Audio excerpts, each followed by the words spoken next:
ओम नमो भगवते वासुदेवाय। आप सभी को कामदा एकादशी की हार्दिक शुभकामनाएं।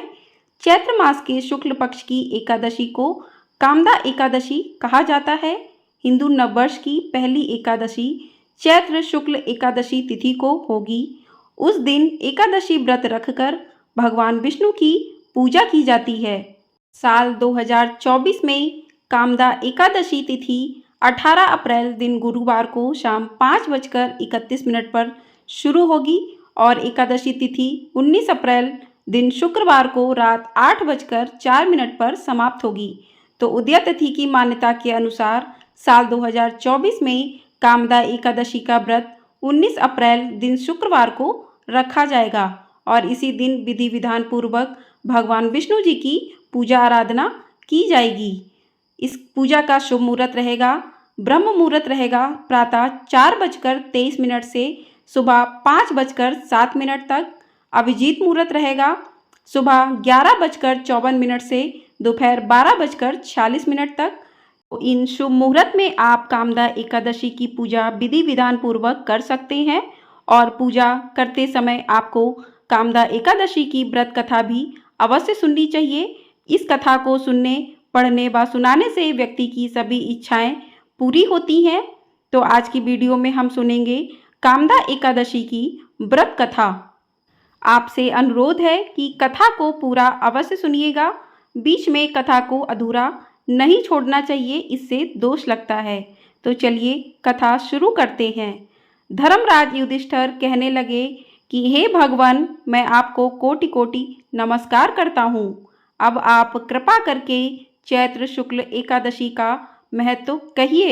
श्री कृष्ण कहने लगे कि हे धर्मराज, यही प्रश्न एक समय राजा दिलीप ने गुरु वशिष्ठ जी से किया था और जो समाधान उन्होंने किया वो सब मैं तुमसे कहता हूँ। प्राचीन काल में भोगीपुर नामक एक नगर था। वहाँ पर अनेक ऐश्वर्यों से युक्त पुंडरीक नाम का एक राजा राज्य करता था। भोगीपुर नगर में अनेक अप्सरा, किन्नर तथा गंधर्व वास करते थे। उनमें से एक जगह ललिता और ललित नाम के दो स्त्री पुरुष अत्यंत वैभवशाली घर में निवास करते थे। उन दोनों में अत्यंत स्नेह था, यहाँ तक कि अलग अलग हो जाने पर दोनों व्याकुल हो जाते थे। एक समय पुंडरीक की सभा में अन्य गंधर्वों सहित ललित भी गान कर रहा था। गाते गाते उसको अपनी प्रिय ललिता का ध्यान आ गया और उसका स्वर भंग होने के कारण गाने का स्वरूप बिगड़ गया। ललित के मन के भाव जानकर काक्रोट नामक नाग ने पद भंग होने का कारण राजा से कह दिया। तब पुंडरीक ने क्रोधपूर्वक कहा कि तू मेरे सामने गाता हुआ अपनी स्त्री का स्मरण कर रहा है, अथा तू कच्चा मांस और मनुष्यों को खाने वाला राक्षस बनकर अपने किए कर्म का फल भोग। पुंडरीक के श्राप से ललित उसी क्षण महाकाय विशाल राक्षस हो गया। उसका मुख अत्यंत भयंकर, नेत्र सूर्य चंद्रमा की तरह प्रदीप्त तथा मुख से अग्नि निकलने लगी। उसकी नाक पर्वत की कंदरा के समान विशाल हो गई और गर्दन पर्वत के समान लगने लगी। सिर के बाल पर्वतों पर खड़े वृक्षों के समान लगने लगे तथा भुजाएं अत्यंत लंबी हो गईं। कुल मिलाकर उसका शरीर 8 योजन के विस्तार में हो गया। इस प्रकार राक्षस होकर वह अनेक प्रकार के दुख भोगने लगा। जब उसकी प्रियतमा ललिता को यह वृत्तांत मालूम हुआ तो उसने अत्यंत खेद हुआ और वह अपने पति के उद्धार का यत्न सोचने लगी। वह राक्षस अनेक प्रकार के घोर दुख सहता हुआ घने वनों में रहने लगा। उसकी स्त्री उसके पीछे पीछे जाती और विलाप करती रही। एक बार ललिता अपने पति के पीछे घूमती घूमती विंध्याचल पर्वत पर पहुंच गई, जहां पर श्रृंगी ऋषि का आश्रम था। ललिता शीघ्र ही श्रृंगी ऋषि के आश्रम में गई और वहां जाकर विनीत भाव से प्रार्थना करने लगी। उसे देखकर श्रृंगी ऋषि बोले कि हे सुभंगे, तुम कौन हो और यहाँ किस लिए आई हो? ललिता बोली कि हे मुने, मेरा नाम ललिता है। मेरा पति राजा पुंडरीक के श्राप से विशालकाय राक्षस हो गया है। इसका मुझको महान दुख है। उसके उद्धार का कोई उपाय बतलाइए। श्रृंगी ऋषि बोले, हे गंधर्व कन्या, अब चैत्र शुक्ल एकादशी आने वाली है, जिसका नाम कामदा एकादशी है। इसका व्रत करने से मनुष्य के सब कार्य सिद्ध होते हैं। यदि तू कामदा एकादशी का व्रत कर उसके पुण्य का फल अपने पति को दे तो वह शीघ्र ही राक्षस योनि से मुक्त हो जाएगा और राजा का श्राप भी अश्वमेव शांत हो जाएगा।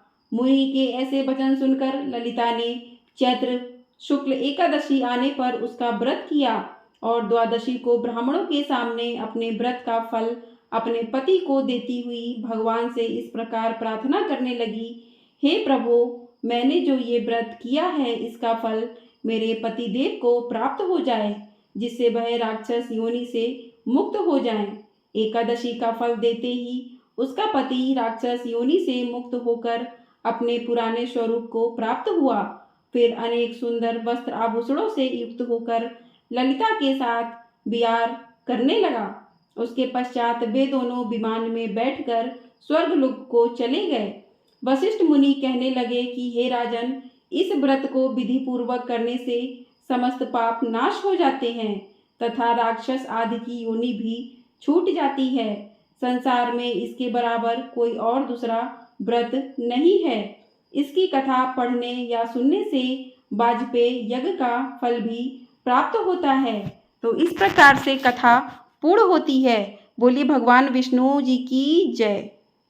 कामदा एकादशी के इस व्रत को जो भी मनुष्य सच्चे मन भाव से पूरी श्रद्धा से करता है तो इस व्रत को करने से व्यक्ति की सभी इच्छाएं पूरी होती हैं और वैकुंठ धाम की प्राप्ति भी होती है। इस व्रत को करने से प्रेत योनियों से मुक्ति मिलती है। वेदों और पुराणों में बताया गया है कि जितना पुण्य हजारों वर्षों की तपस्या, स्वर्ण व मोती दान और कन्या दान से मिलता है, उससे अधिक पुण्य मात्र कामदा एकादशी का व्रत करने से मिलता है। तो इस प्रकार जो भी सच्चे मन भाव से कामदा एकादशी का व्रत रखकर भगवान विष्णु की पूरे विधि विधान से पूजा अर्चना करता है तो उसकी सभी मनोकामनाएं पूर्ण होती हैं और वो अंत में मोक्ष को प्राप्त होता है। अब करते हैं आरती। तो चलिए आरती शुरू करते हैं। ओम जय एकादशी, जय जय जय एकादशी माता, विष्णु पूजा व्रत को धारण कर शक्ति मुक्ति पाता, तेरे नाम गिनाऊं देवी भक्ति प्रदान करनी, गढ़ गौरव की देनी माता शास्त्रों में वर्णी, मार्गशीर्ष के कृष्ण पक्ष की उत्पन्ना विषुतारिणी जन्मी, शुक्ल पक्ष में हुई मोक्षदा मुक्तिदाता बन आई, पौष के कृष्ण पक्ष की सफला नामक है, शुक्ल पक्ष में होए पुत्रदा आनंद अधिक रहे, नाम षट तिला माघ मास में कृष्ण पक्ष आवे, शुक्ल पक्ष में जया कहावे विजय सदा पावे, विजया फागुन कृष्ण पक्ष में शुक्ला आमलकी, पाप मोचनी कृष्ण पक्ष में चैत्र महाबली की, चैत्र शुक्ल में नाम कामदा धन देने वाली, नाम बरुतनी कृष्ण पक्ष में बैसाख महावाली, शुक्ल पक्ष में होए मोहिनी अपराश्र ज्येष्ठ कृष्ण पक्षी, नाम निर्जला सब सुख करनी शुक्ल पक्ष रखी, योगिनी नाम आषाढ़ में जानो कृष्ण पक्ष करनी, देवशयनी नाम कहायो शुक्ल पक्ष धरनी, कामिका श्रावण मास में आवे कृष्ण पक्ष कहिए, श्रावण शुक्ला होए पवित्रता आनंद से रहिए, अजा भाद्रपद कृष्ण पक्ष की परिवर्तनी शुक्ला, इंद्रा आश्विन कृष्ण पक्ष में व्रत से भव सागर निकला, पापा कुंसा है शुक्ल पक्ष में आप हरनहारी, रमा मास कार्तिक में आवे सुखदायक भारी, देवोत्थानी शुक्ल पक्ष की दुखनाशक मैया, पावन मास में करूं विनती पार करो नैया, परमा कृष्ण पक्ष में होती जन मंगल करनी, शुक्ल पक्ष में होए पद्मिनी दुख दरिद्र हरनी, जो कोई आरती एकादशी की भक्ति सहित गावे, जन गुरुदिता स्वर्ग का वासा निश्चय भय पावे, ओम जय एकादशी माता, जय जय एकादशी माता। बोलिए भगवान विष्णु जी की जय। जय एकादशी माता, जय।